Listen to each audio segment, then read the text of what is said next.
President Xi Jinping brings together the heads of leading businesses for his first high-profile meeting with entrepreneurs since 2018. A new round of applications for 5,000 light public housing units will start next Monday. And 8-month-old baby Whitney gets the city's second organ donation from mainland China and has undergone a successful heart transplant surgery.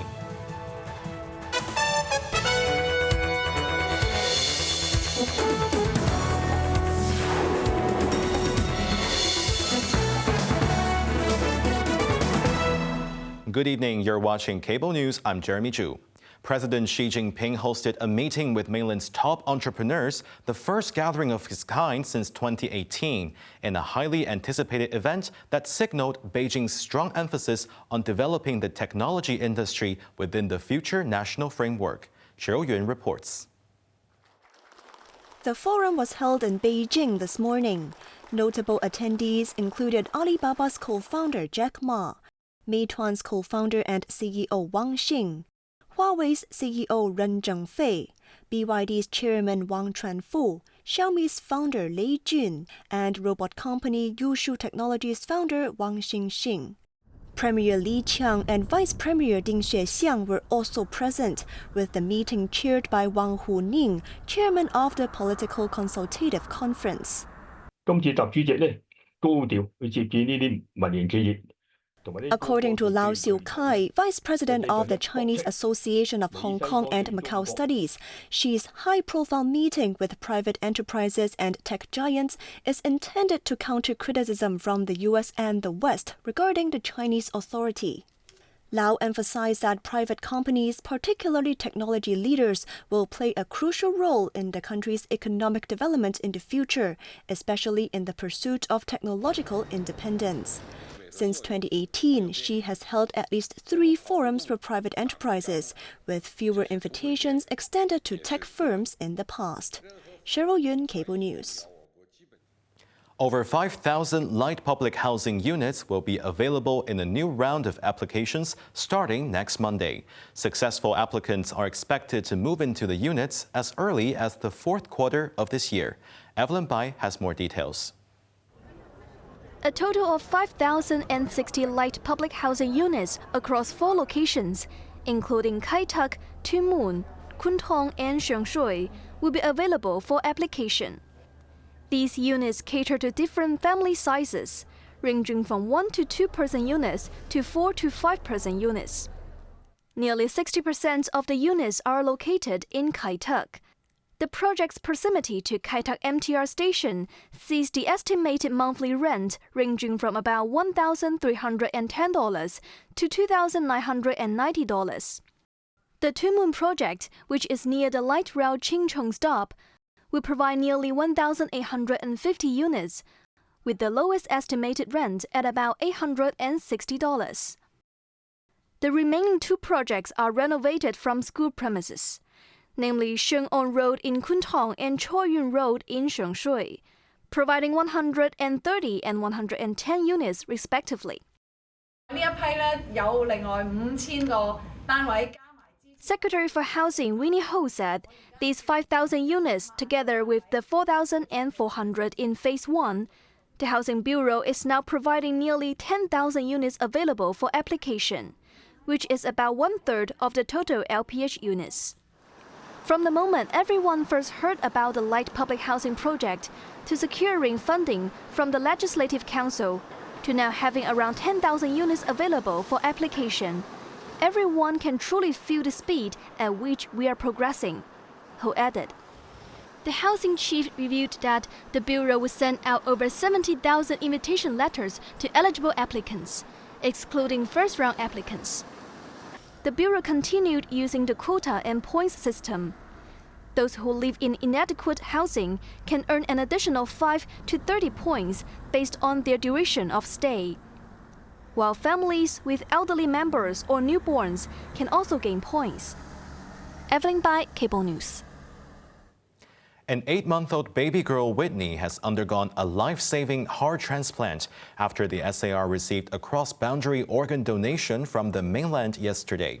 She is currently under close observation in the intensive care unit at the Hong Kong Children's Hospital. Whitney's father called the entire process a miracle. Cheryl Yun has the story. 可以話係一個奇蹟嘅事情可以發生得到。 After waiting for more than 4 months for a local heart transplant, a miracle finally came for Whitney and her parents. Last September, Whitney was diagnosed with dilated cardiomyopathy and had been keeping alive by an artificial heart. Her father expressed deep gratitude to the mainland donor's family for giving his baby girl a chance for a new life. The news came last Saturday when the heart from a deceased patient in the mainland found no suitable recipient. After confirming it was suitable for Whitney, medical experts from the National Quality Control Center for Health Transplantation in Beijing conducted the heart procurement operation in Guangdong. The heart was then swiftly transported to Hong Kong through the Shenzhen Bayport Special Corridor in about 2 hours and 18 minutes. The Hong Kong Children's Hospital then performed the transplant, which lasted for around 6.5 hours. 手術後心臟運作係良好。 Nicholson Yam, cardiothoracic surgery consultant at the Hong Kong Children's Hospital, who oversaw the transplant, said the new heart has been functioning well post-surgery, and the medical team will continue to monitor Whitney's condition. The entire procedure was authorized by the central government and involved the coordination of over 100 personnel from 18 mainland authorities to ensure the safe and seamless transportation of the organ across multiple locations. Whitney has become the second baby in Hong Kong to receive an organ from the mainland, thanks to a communication channel established after the successful cross-border organ donation for 4-month-old baby girl Xi Jinping in December 2022. Cheryl Yun, Cable News. The panda craze has once again gripped the city, with over 5,000 local fans and tourists flocking to see the 2 locally born giant panda cubs make their first public appearance yesterday. Ocean Park Chairman Paulo Pong said the extension of visiting hours will depend on the cubs' adaptability. Evelyn Bai reports. Thanks to the star debut of the giant panda twins, single-day attendance at the Giant Panda Adventure exhibit has set a record high yesterday. 都要睇下我哋班奶爸奶媽。 Taking to the airwaves, Ocean Park Chairman Paulo Pong said they are considering an extension of the cubs' viewing time to cater the overwhelming response, noting that they need to evaluate care arrangements from panda nannies, mainly considering the feeding schedules with the mother panda Ying Ying. I think extending visiting hours would definitely happen, and we all hope to do it soon. Since the cubs just turned 6 months old, everyone needs time to adapt, he added. Meanwhile, the park has introduced a VIP tour for $1,500 per person, allowing ticket holders to meet the panda twins for half an hour before the park opens. The park's chief also fended off comments that the tour is too costly, saying that the pricing was based on similar offerings at other amusement parks. 我哋都睇到其實香港係有一定咁嘅客群。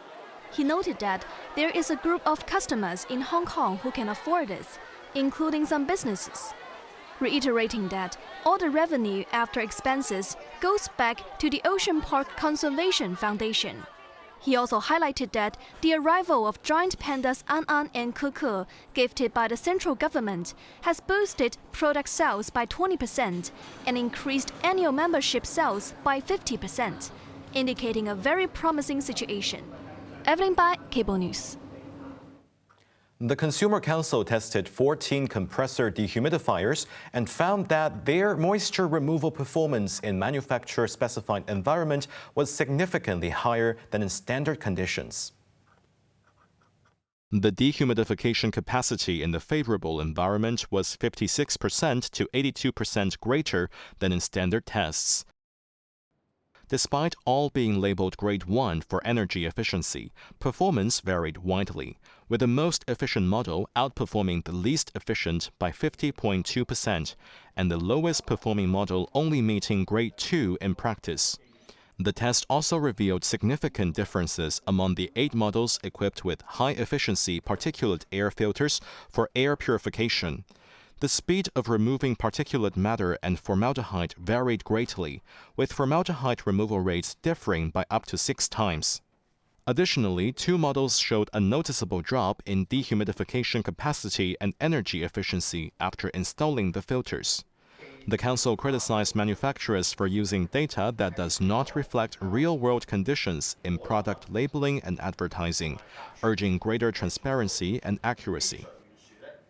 Separately, parents are advised to be cautious when purchasing nappy creams, as the consumer watchdog found that 12 out of 16 nappy cream samples contained concerning ingredients.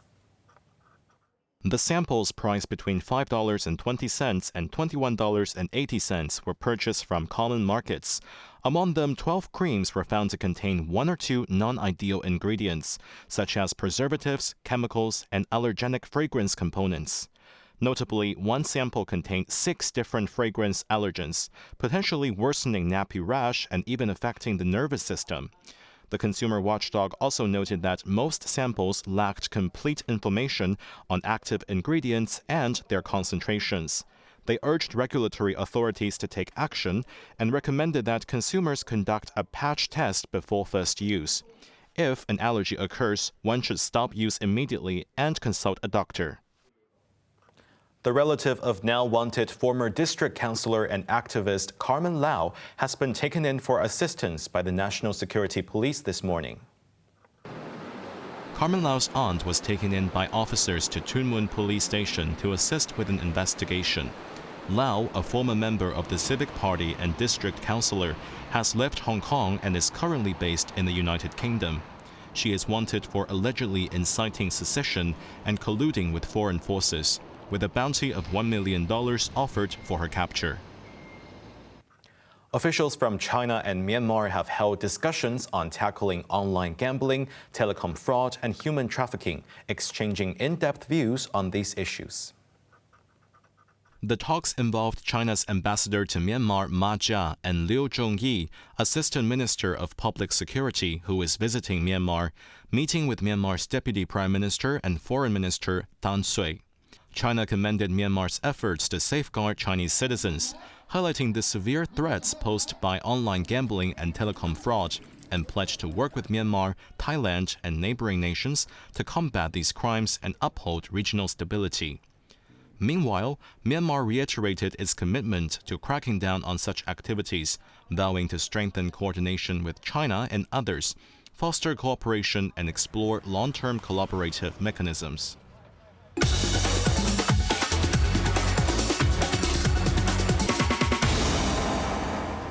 Now let's take a look at the stock market. The Hang Seng Index ended the day down 4 points. Top active stocks of the day. Tencent was up $18.80. Meituan was down $1. Xiaomi was up 45 cents, while SMIC was up $1.95. Foreign exchange against the Hong Kong dollar. Euro 8.15. The British pound 9.80.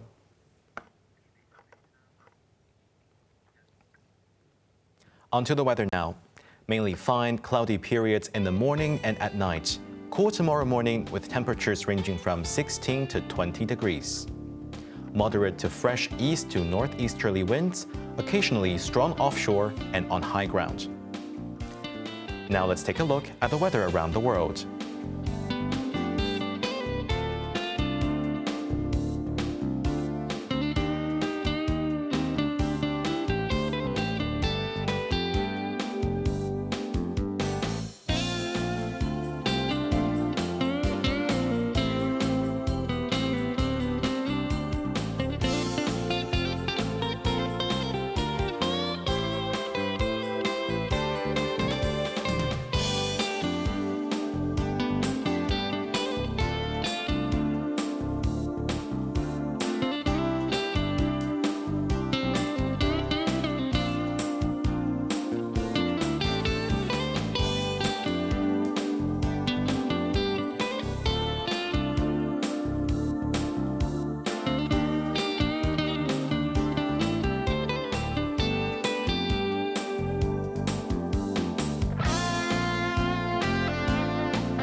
That's our news tonight. I'm Jeremy Zhu. Thanks for watching and good night.